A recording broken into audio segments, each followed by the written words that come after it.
Assalamualaikum warahmatullahi wabarakatuh.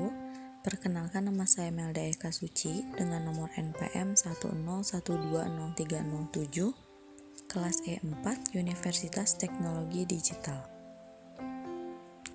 Pada kesempatan kali ini, saya akan memaparkan materi mengenai perencanaan strategi makro dan mikro sumber daya manusia pada mata kuliah Sumber Daya Manusia Perencanaan Tenaga Kerja guna memenuhi tugas ujian akhir semester 5. Yang pertama, fungsi perencanaan makro sumber daya manusia. Perencanaan strategi makro tentang sumber daya manusia merupakan perencanaan tenaga kerja secara nasional dan perencanaan kesempatan kerja. Fungsinya adalah 1. Mendorong pertumbuhan ekonomi, 2. Meningkatkan kesejahteraan masyarakat, 3. Memetakan kebutuhan sumber daya manusia dan dirancang mulai dari hulu hingga ke hilir, dimulai dari masa perencanaan prasekolah hingga pendidikan tinggi. Kerangka perencanaan strategi makro sumber daya manusia. Perencanaan sumber daya manusia secara makro harus mulai dari awal kehidupan manusia, yaitu dari prasekolah hingga pendidikan tinggi. Bahkan yang sangat ideal harus dimulai sejak manusia akan melaksanakan pernikahan dalam merencanakan hidup berkeluarga, agar keturunan yang dilahirkan merupakan generasi unggul yang bergizi cukup dan seimbang, memiliki tingkat kecerdasan yang tinggi, jauh dari keadaan kurang gizi.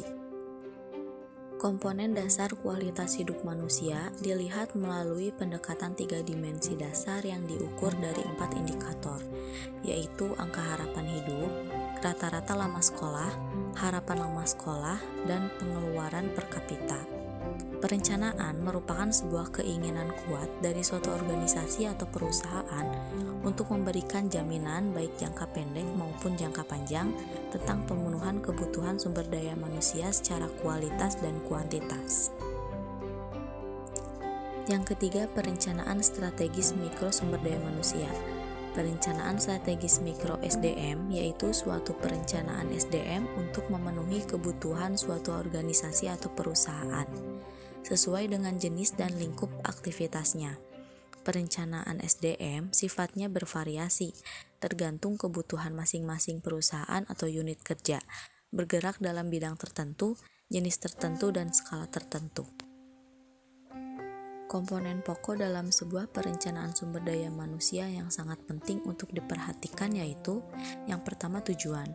Tujuan perencanaan bersumber dari tujuan perusahaan atau organisasi yang tercantum dalam Renstra. Yang kedua adalah kualifikasi tenaga kerja. Perencanaan sumber daya manusia harus mencerminkan kebutuhan organisasi atau perusahaan terhadap tenaga kerja yang diperlukan. Yang ketiga yaitu menentukan perakiraan atau forecasting kebutuhan tenaga kerja. Yang keempat, waktu rekrutmen para pegawai di sebuah perusahaan memiliki batas waktu pengabdian, terutama karena batas usianya. Yang kelima, pelatihan atau training. Lulusan dari lembaga pendidikan baik formal maupun non-formal pada umumnya harus melalui proses penyesuaian dengan lapangan kerja yang dimasukinya. Yang keenam, sumber pasokan tenaga kerja setelah diketahui dan ditentukan kualifikasi calon tenaga kerja yang dibutuhkan. Dan yang terakhir yaitu perkiraan pendanaan. Setiap aktivitas dalam sebuah perusahaan atau organisasi memerlukan dukungan finansial atau pendanaan. Sekian pemaparan materi mengenai perencanaan strategi makro dan mikro sumber daya manusia. Mohon maaf apabila banyak kesalahan dan terima kasih atas perhatiannya. Wassalamualaikum warahmatullahi wabarakatuh.